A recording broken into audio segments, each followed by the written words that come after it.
ఉన్న బంగారాన్ని విడిపించి ఆ రోజు ఆన్లైన్ రేటుకే మేము కొంటాం. Sharma gold company. నమస్కారం. ప్రస్తుతం మనతో పాటు ఇస్కాన్ టెంపుల్ నుంచి ప్రణవానంద ప్రభుజీ ఉన్నారు. వారు గోవర్ధన ఇకో విలేజ్ ఆశ్రమంలో సేవ చేస్తూ ఉంటారు. అలాగే వివిధ మాధ్యమాల్లో కృష్ణ తత్వం గురించి, భగవద్గీత, భాగవతం, రామాయణం గురించి ప్రవచనాలు ఇస్తూ ఉంటారు. వారు ప్రస్తుతం సుమన్ టీవీ స్టూడియోలో ఉన్నారు. వారితో మాట్లాడదాం. ప్రభుజీ నమస్కారం అండి. హరే కృష్ణ. నమస్కారం అండి. చాలా సంతోషం గురూజీ మీతో మాట్లాడడం. కృష్ణుడి గురించి ఇష్టం ఉండనిది ఎవరికి, ఏదో ఒకటి ఆ చిలిపితనం అన్నా, వారి రూపం అన్నా, ఇప్పటికీ ఇంకా మన ముందే ఉన్నారేమో, ఈ మధ్యలో మన మధ్యలోనే తిరిగారేమో అని చెప్పి ప్రతి ఒక్కరు ఫీల్ అవుతూ ఉంటారు. ఆ కృష్ణుడి గురించి ప్రతి ఒక్కటి కూడా అనిపిస్తూ ఉంటుంది. అలాంటి మీరు ఇంకా చాలా అదృష్టవంతులు. కృష్ణుడికి అతి దగ్గరగా ఉంటారేమో అని అనిపిస్తుంది చూస్తూ ఉంటే. ముందుగా మీ పర్మిషన్ తోటి అంటే వివిధ మాధ్యమాల్లో మీరు చెప్పారు కృష్ణుడి గురించి ఎలా ఉంటారని చెప్పి. ఇప్పుడు నేను అడగదలుచుకున్నది, ప్రస్తుతం ఉన్న జనరేషన్ కృష్ణుడిని చూసి ఏం నేర్చుకోవాలి అని అంటే ఏం చెప్తారు? హరే కృష్ణ అండి. మాకు కూడా ఎంతో సంతోషంగా ఉంది మీతో మాట్లాడటం ఈరోజు. భగవంతుడు యొక్క తత్వం ఎలాంటిది అని అంటే, ప్రతి ఒక్కళ్ళు కూడా ఎవరైనా సరే స్వామి దగ్గర నుంచి ఎన్నో విషయాలు నేర్చుకోగలుగుతారనమాట.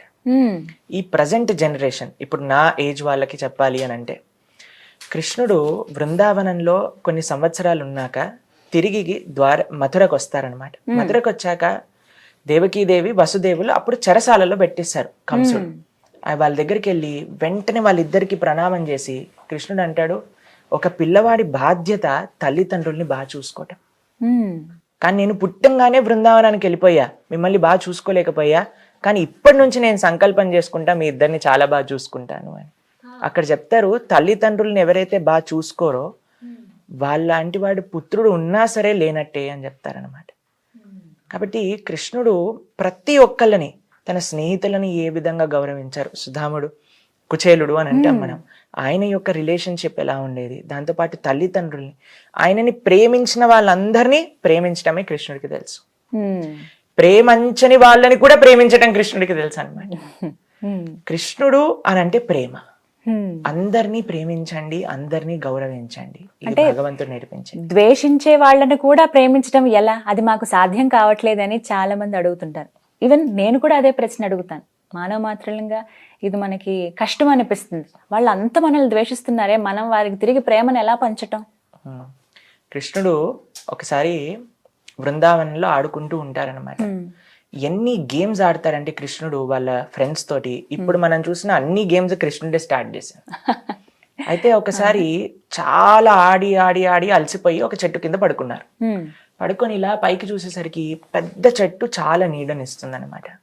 అప్పుడు కృష్ణుడు అన్నాడు, జీవితం యొక్క సాఫల్యం ఈ చెట్టులా అవ్వటము అని అంటాడు అనమాట. అంటే ఎలా అంటారు? అయితే ఎవరికి అర్థం కాదు, ఏంటి కృష్ణ నువ్వు చెప్పేది అని అంటే, చెట్టును చూడండి, రాయి వేసుకొని గట్టిగా కొట్టారనుకోండి ఏం చేస్తుంది చెట్టు?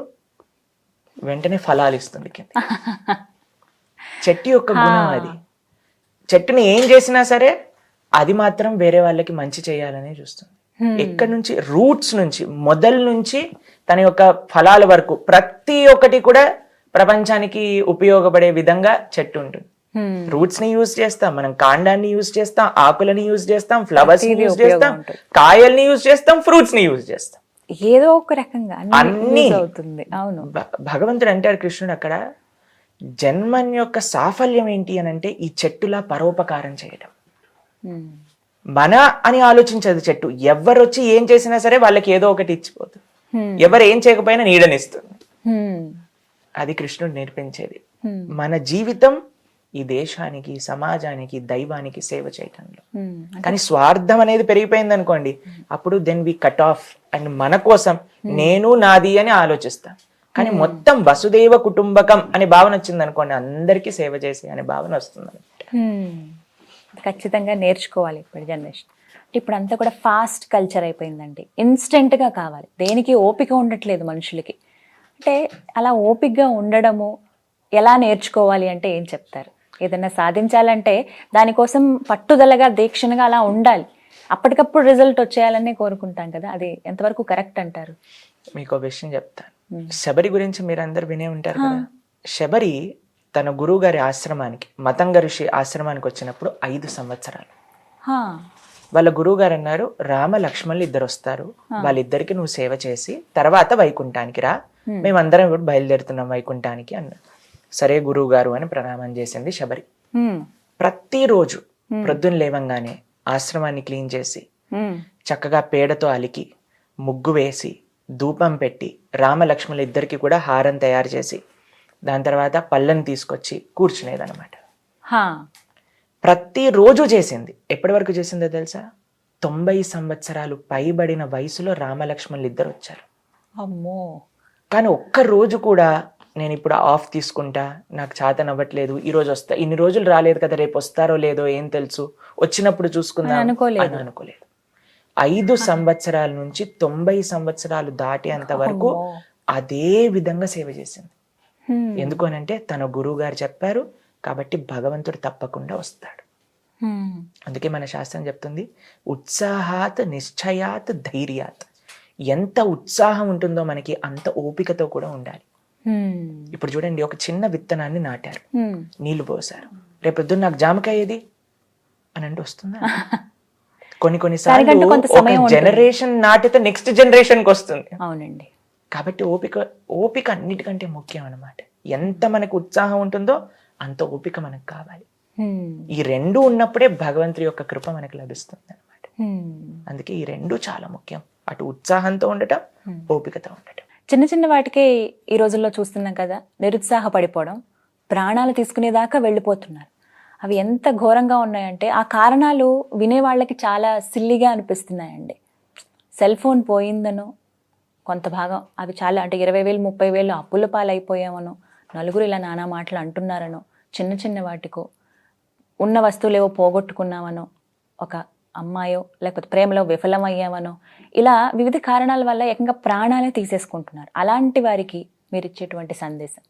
మాకు కనీసం వారంలో 3-4 ఫోన్స్ వస్తాయండి. సూసైడ్ చేసుకోవాలనే ఆలోచన వస్తుంది, ప్రభుజీ ఏం చేయమంటారు అంటే మేము అడుగుతాం, అసలు ఎందుకు మీరు ఇలా అనుకుంటున్నారు అని అంటే వాళ్ళు చెప్పే రీజన్స్ విన్నాం అనుకోండి, ఈ ప్రపంచంలో అన్నిటికంటే పెద్ద ప్రాబ్లం ఏంటో తెలుసా? నాకే అన్ని కష్టాలు ఉన్నాయి అనుకోవటం. నిజంగా కష్టాలు ఉన్నవాడిని చూస్తే వాళ్ళు ఎన్ని కష్టాలు ఉన్నా సరే ఎంత బాగా ఆనందంగా ఉన్నారో. అందుకే మనం సమాజాన్ని చూడాలి. నాకు చాలా మంది తెలుసండి, వాళ్ళు ఉండే కుటుంబ పరిస్థితులు కానీ, వాళ్ళకుండే ఆరోగ్య పరిస్థితులు కానీ. ఒకసారి మాకు ఫోన్ చేశారు, ఫోన్ చేసి, ప్రభుజీ ఆవిడ అంత భక్తి చేస్తారు, ఆవిడికి మాత్రం మొత్తం అసలు శరీరం లేవట్లేదు, మీరు ఒకసారి మాట్లాడండి వాళ్ళతో, చాలా బాధగా ఉంది, కృష్ణుడు ఎందుకు అలా చేస్తున్నాడు అని అన్నారనమాట. నేను ఆవిడకి ఫోన్ చేశాను, అమ్మ మీరు చాలా జాగ్రత్తగా ఉండాలి, మీ ఆరోగ్యం బాగుండాలి అని భగవంతుడికి ప్రార్థన చేస్తున్నా అంటే, ప్రభుజీ ఆరోగ్యం కోసం ప్రార్థన చేయకండి ప్రభుజీ, ఈ శరీరం ఈరోజు ఉంటుంది రేపు పోతుంది, నేను ఎలా ఉన్నా సరే కృష్ణుని గుర్తుపెట్టుకోవాలి అని ప్రార్థన చేయండి మీరు అని. 90 సంవత్సరాలు పైబడింది ఆవిడికి. ఆవిడ అంటుంది, ప్రభుజీ ఆరోగ్యం నా కర్మ అనుసారంగా ఏదో ఒకటి జరుగుతూనే ఉంటుంది, కానీ నేను మాత్రం కృష్ణుని మర్చిపోకూడదు, ఇది నాకు కావాల్సిన కోరిక అని. ఇదండి మనకు కావాల్సింది. కాబట్టి చిన్న చిన్న ప్రాబ్లమ్స్ వస్తూ ఉంటాయి. ఈ ప్రపంచాన్ని కృష్ణుడు ఏమని డెఫినేషన్ ఇచ్చారో తెలుసా అండి? భగవద్గీతలో దుఃఖాలయం అశాశ్వతం అని పేరు పెట్టారు. అంటే పుస్తకాలయం అని అంటే ఏం దొరుకుతుంది అక్కడ? పుస్తకాలు దొరుకుతాయి. అవునా? ఈ ప్రపంచానికి కృష్ణుడు పెట్టిన పేరు దుఃఖ ఆలయం. అంటే ఇక్కడ దుఃఖాలు దొరుకుతాయి. కాబట్టి మన తప్పు ఈ దుఃఖాలయంలో సుఖం వెతుకుతాం అనమాట. మరి ఎలా స్వామి సంతోషంగా ఉండడం ఎలా? సంతోషణ స్వాంతనతో వస్తుంది. మీకు ఎంత ఉంది అని కాదు, మీ యొక్క భావన ప్రపంచాన్ని, మీ జీవితాన్ని ఏ విధంగా మీరు చూసుకుంటున్నారు దాంట్లో నిజమైన సుఖం ఉందన్నమాట. కాబట్టి ఈ ప్రపంచం దుఃఖాలయం అశాశ్వతమే, మన దగ్గర ఉన్న సుఖం కూడా అశాశ్వతం. ఏదైనా సరే పోతుంది, ఖచ్చితంగా పోతుంది, అంతే కదండి. కాబట్టి మనం శాశ్వతమైన ఆనందాన్ని వెతకాలి ఈ ప్రపంచంలో. అది ఎందులో వస్తుంది? ధర్మాన్ని ఆచరించడంలో, సేవలో. అది నిజమైన సుఖము అనేది ఉంటుంది అనమాట. మీకు చిన్న కథ చెప్పనా? చెప్పండి. ఒక గురువు గారికి 2 శిష్యులు ఉన్నారనమాట. ఆ 2 శిష్యుల దగ్గరికి వెళ్ళి 10,000 ఇస్తారు. ఇచ్చి 2 గదులు ఉన్నాయి, రేపు ప్రొద్దున కల్లా ఈ 2 గదుల్ని మొత్తం నింపేసేయండి అని చెప్తారనమాట. సరే అని మొదటి శిష్యుడు పరిగెత్తుకుంటూ వెళ్ళి 10,000తో ఇంత పెద్ద రూమ్ ఎలా నింపాలి అని చూశాడు. చాలా కాస్ట్లీ ఐటమ్స్ కొంటే అవ్వదు, చెత్త చెదారం ఏది దొరుకుతుంది ట్రాష్ అన్ని తెచ్చుకొచ్చి మొత్తం నింపడానికి ప్రయత్నం చేశారు. అయినా సరే సగం ఖాళీగానే ఉందన్నమాట. అయితే రెండో శిష్యుడు కేవలం 10 రూపాయలు ఖర్చు పెట్టాడండి.